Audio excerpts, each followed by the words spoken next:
Welcome to the TEEP podcast. It's brought to you by the State Energy Conservation Office and UH Energy. I'm your host, Gary Gildert.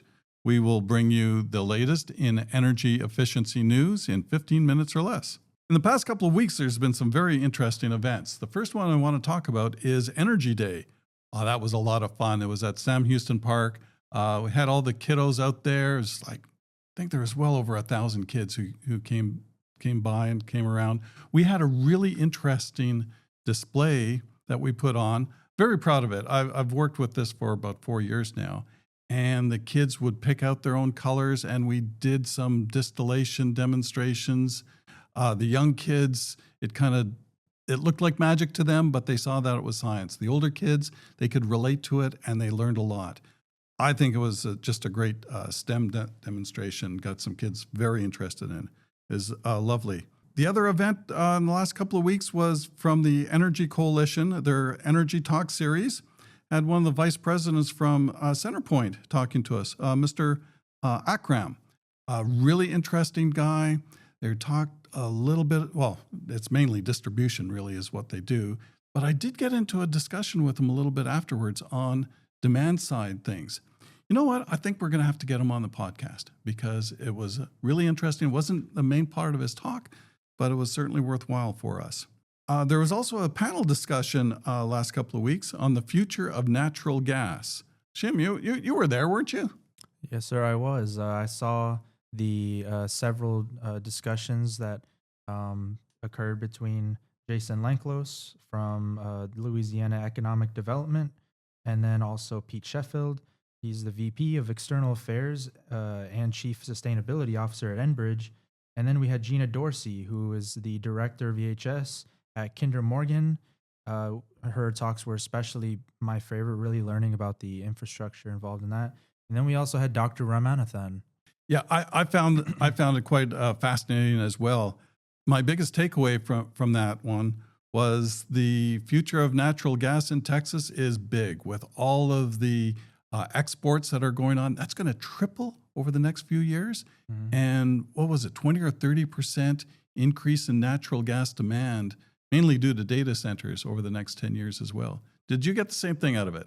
Yes, I did. And one of the things too, I liked that they had an open discussion for Q&A, and some of the questions that people did ask did regard that.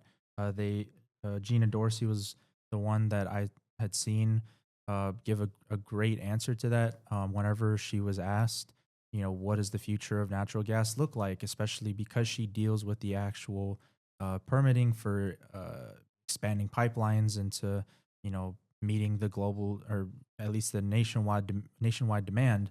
And she pointed out that with, things that happen in our political climate, there would be some pushbacks with permitting, things that would be left behind. So it does create some tension with it, but, we've been able to still keep up with the demand as it grows. Fantastic. That's a good segue to something new that I did last week. I went to the Society of Petroleum Engineers annual technology conference and exhibition. It's a new thing for me. And one of the interesting parts is they were echoing the same things that you heard at the natural gas symposium, that there is growth. One of the most interesting comments I caught on that was in a panel discussion, this one person bemoaning that the demand for energy has been so flat for the last decade due to energy conservation efforts. It was very interesting just to see how they looked at our industry overall and what our efforts are. And I patted myself on the back for the great work that we've been doing on that. But they also saw the great demand for energy over the next decade due to, again, the data centers and the growth there. Those were a lot of interesting events. And there's some interesting events coming up in the next few weeks as well. On November the 12th, the Energy Coalition is putting on the second of their Energy Talk series, Carbon Management Across Energy Sources. That should be a good one. It's here on campus. On November the 17th at our Sugar Land campus, and it's also available on Zoom, Energy in Action seminar series. There's a vice president from Google who's going to be speaking at that. That's Uh, interesting. yeah, I think that could be quite interesting. I hope people start talking to them about what are they doing in these data centers, and is there something they can do to make them a little bit more efficient as well? Absolutely, yeah.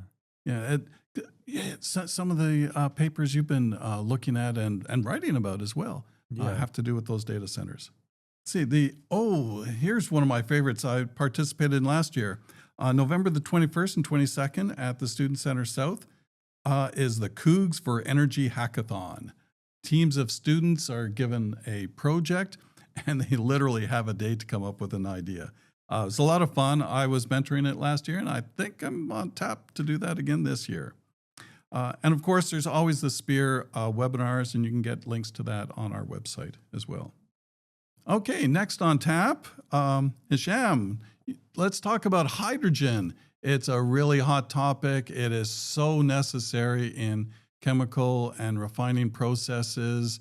A lot of talk about using it as the fuel of the future. Help us understand it a little bit more.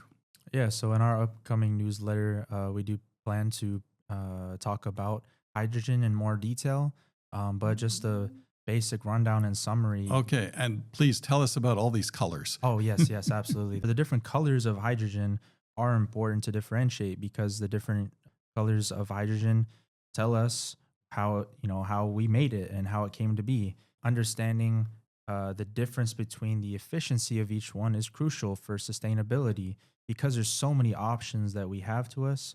We have to be able to pick which is the right one for a certain reason. The different colors of hydrogen do include gray, blue, green, turquoise, yellow, white, pink. There's so many other ones that get into more specific shades that define more specifically how the hydrogen is made.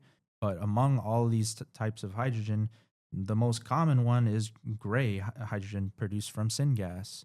And then we have another up and coming one, such as yellow hydrogen, which is involving electrolysis, where you break apart water, which is not an easy task to do.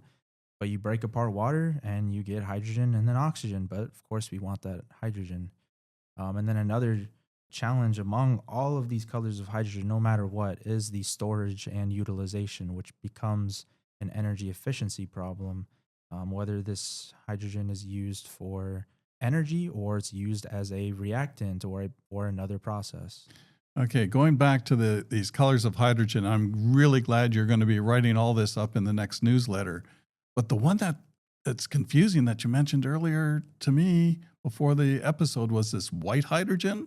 White hydrogen can be a byproduct of any industrial process, but it can also be a naturally occurring form of hydrogen found underground. So almost like a natural gas deposit. An interesting definition. I feel like they should have maybe defined it as two separate colors, but they do define it as the same thing. Yeah, well, let's try to publish our definitive list in the newsletter. Yeah, absolutely. And we'll go into detail about efficiency or the cost to economics, but then as well as the energy demand for each scenario. And does it make sense to, even if you're going to use all this energy to make the hydrogen, does it make sense to even use this hydrogen as an energy source? It sounds like it's going to be a two-parter for the newsletter. So yeah, good stuff. I'm looking forward to it. Okay, next up we have Carla, and it sounds like it's been a frustrating couple of weeks for you. I tasked you with looking for some good articles on energy efficiency, industrial. What did you find? Yeah, I've read about a dozen articles or so, and in each of these articles, the science behind them is fascinating. The novel technology, it's really something to look at, but the techno-economical and the energy analysis is so and so. That sounds disappointing and promising at the same time. Yeah, really both the technical performance and the costs, including the capital and operating expenses are important, and they should be they should be talked about in these types of articles. Absolutely. As engineers, we're chemical engineers, but as engineers, costs matter. And I would expect to see, if anyone's touting improved processes, yeah, the science is important. It's got to be right. But the capital cost and the operating costs have to be provided with some detail. That one article. Yeah, it was like 5 pages long, and the techno-economical analysis was about 3 sentences, a short paragraph. Was it even 3 sentences? Yeah, and what do you think of the Aspen analysis and the 15-year lifespan? Well, I don't know how they could possibly say 15 years, but maybe that's an average. And as much as I respect the work that went into Aspen, I've used their economic analysis in the past because it is solid. But come on, a brand new process with never heard before electrodes. Aspen, as good as it is, it's not going to have an accurate cost estimate for that. You have to do that separately. And I think that's what should be done. So we're not going to name that article because I don't want to embarrass them. I don't want them to push back on us. But really, if you're going to, right from the abstract, they talked about a more efficient process than current technology. And they did not go anywhere near proving that. That's disappointing. And you saw that on other articles too, I think. Yeah. I think it's really important to talk more about the techno-economical analysis, because we need these to prioritize our research efforts and guide the process optimization and compare it to the alternative production strategies. Absolutely. So you've got your work cut out for you, Carla, because we need to come up with some of this. But you did find some good information on methanol. So that's going to be coming up in maybe not the next newsletter, but the one after that. I think the two of you have to duke it out to see who's going to be on tap next. Yeah. Sounds good. Thank you for listening to our latest podcast. It's brought to you by the State Energy Conservation Office of Texas and the Media Lab here at the University of Houston. Thanks to Carla and Hisham, our interns, and I'm your host, Gary Gildert, bringing you the latest in industrial energy efficiency in 15 minutes or less.